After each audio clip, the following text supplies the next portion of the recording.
Inter first year స్టూడెంట్స్కి chemistry chapter wise weightage ఎలా ఉందో చూద్దామమ్మా. 2026లో మీకైతే ఎగ్జామినేషన్ ప్యాటర్న్ చేంజ్ అయింది కదా. ఎగ్జామినేషన్ 3 అవర్స్, నెక్స్ట్ అలాగే 85 మార్క్స్ కదా. ఒక్కసారి బ్లూ ప్రింట్ చూద్దాం. ఇక్కడ చూడమ్మా, some basic concepts of chemistry నుంచి 1 మార్క్ క్వశ్చన్ ఒకటి, 2 మార్క్స్వి 2, 4 మార్క్స్వి ఒకటి, 8 మార్క్స్కి ఏమీ రావు, మొత్తం టోటల్గా 9 మార్క్స్. నెక్స్ట్ అటామిక్ స్ట్రక్చర్ దగ్గరికి వచ్చేటప్పటికి 1 మార్క్ది ఒకటి, 2 మార్క్స్వి 2, 4 మార్క్స్ది ఒకటి, 8 మార్క్స్ది ఒకటి, మొత్తం 17 మార్క్స్.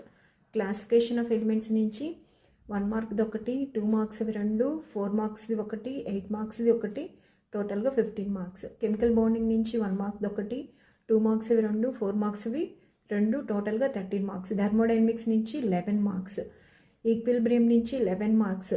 రిడాక్స్ రియాక్షన్స్ నుంచి 7 marks. GOC general organic chemistry నుంచి 9 మార్క్స్. నెక్స్ట్ అలాగే హైడ్రోకార్బన్స్ నుంచి 17 మార్క్స్. అంటే మీకు టోటల్గా hydrocarbons, atomic structure, classification of elements చదువుకుంటే మీకు మంచి స్కోరింగ్ ఉంటుంది. ఫస్ట్ ఈ 3 లెసన్స్ మీద అయితే కాన్సన్ట్రేట్ చేయండి, ఓకేనా.